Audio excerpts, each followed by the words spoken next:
It's a Charlie Sharp with Debbie Gibson. And Debbie, this is a huge, huge year for you. I mean, this is a big, let's go back. It's 35 years for Electric Youth. Yes. And, let's go back to that 16-year-old Debbie when you were writing this. I mean, I know what I was doing at 16, and it probably wasn't writing and producing music and doing like adult things. What was on? I'm trying to get into that Debbie Gibson mind at 16. What were you thinking? I mean, I was always creating, like, and I was always in showbiz and the arts from a very early age. Mm-hmm. And when you're a kid, and like for me, I was heavily into writing and demoing my music, starting from the time I was like 12 years old. So the Mm-hmm. 4 years it took me to get that deal, I mean, that was what, a quarter of my life. So that Yeah. I felt like it was, oh my God, is this record deal ever coming? Uh, so, when it was happening, it was my dreams coming true, but I was also just so laser focused on the work I was doing. Like there wasn't really the time to take it in like you would think there was, which is why in this chapter I'm very much aware and taking every moment in and savoring it, because it is very easy. I was like a very intense kid who would eat myself alive with worry and stress and wanting everything to be perfect and great. And Mm-hmm. I was in school at the time and trying to spin all the plates, but it was amazing. I mean, my dream was, when I started writing music, I was just like, God, people hearing this around the world. And so to be on the radio, by the way, I was such a huge radio fan. I was winning radio contests. Yeah. I was listening to all the countdown shows. So to be on the radio was such a big dream of mine. So when that started happening, the clubs broke the record. And I had been performing in dance clubs around the country. So that was incredible. And then, radio is just like, it was just this magical way of reaching people. And, obviously there was no social media then. So radio is really Sure. it. Well, and you're still a big supporter of radio. I know you did a cutover for a station in New York during the holidays, so we appreciate that. There's still radio people out there. Thank you. Oh, I know. I know. Listen, I used to splice tape in my little home garage studio to Ah. do radio IDs, like custom radio IDs. So I was Mhm. always like just grateful, like, grateful that all of you DJs wanted to play me, and all of the program directors. And so it was not wasted on me. Well, we're still slicing tape, but it's slicing on the screen, slicing digitally, right? Exactly. I Yeah. had the little razor and everything, Oh like it, yeah. the special splicing tape. It Yeah. was it was a pretty it was a pretty intense art form back then. I always lost my chalk. I could never find my piece of little chalk to mark it. I always That's so funny. She's the Trailblazer. She's receiving the Trailblazer Award for the She Rocks Awards. She is the Trailblazer Award honoree. And we should say something I didn't know. Are you the Princess of Pop? Is that correct? I mean, whoever's calling me that, I love them. Thank you. No, it Yeah. might be in my bio that way. I'm not Yeah. sure. Yeah. I mean, Yeah. what's interesting? Like, I'm sure I approved that at some point in a bio, because I think of the queens, I think of people like Madonna, who Mhm. paved the way. Yeah. Queen, she's a queen of pop. I Absolutely. always, I was kind of always dubbed a pop princess, I guess, just because I started so young. Hmm. I'll take any and all of the lovely, favorable titles that anybody wants to give me. It's fine.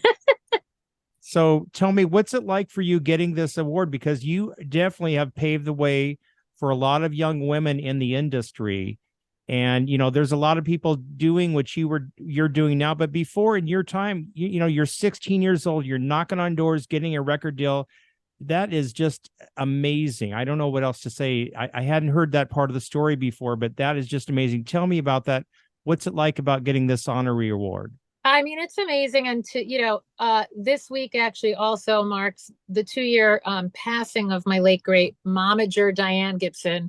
And Wow. she and I were this female duo who were basically up against all the odds, because Mhm. nobody wanted to take female mother managers seriously at the time. And nobody was welcoming young female singer songwriter producers into their record company offices. So, in the very predominantly male dominated world that we were in, and a world of adults and a lot of adult males crafting pop music for younger audiences, Mhm. I was kind of like, well, doesn't it make all the sense in the world that I'm speaking to my peers musically?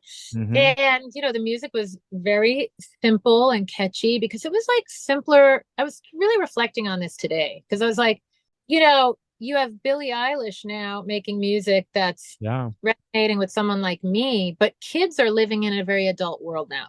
Back when I was a teenager, teenagers were teenagers. Mhm.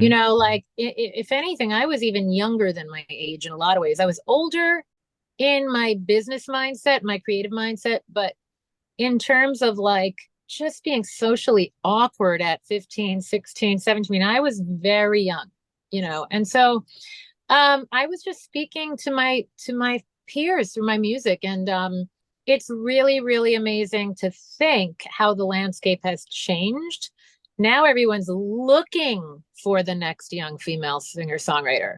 Mhm. They were not even opening the door for me. So I did have to blaze a trail. I mean, there were many who came before me, but it had been a while. I look at people like Carole King and like Carly Simon and Marie Osmond, who wasn't as known for her writing, but was a very young girl doing what I do. Rosemary Clooney was a very young girl. I think the producing is what drew people as well. Mhm. They were just used to male voices in a studio calling the shots, essentially. And all being a producer really is having a vision, is knowing the basic shape and sound that you want for the record, knowing how to articulate it. It was very fascinating because I had to be that much more knowledgeable and savvy than my male counterparts because everyone was looking to poke holes in my skills. Mhm. So my mom said that to me early on. She said, you need to arm yourself to the tooth with knowledge because people are going to look. So I had to be able to almost like show off and go, well, that's a B flat minor seventh, not a sus, not a, right. I had to like Wow. constantly use my musical knowledge and lingo because I was aware that, again, people were kind of looking to they were not so warm and fuzzy, welcoming.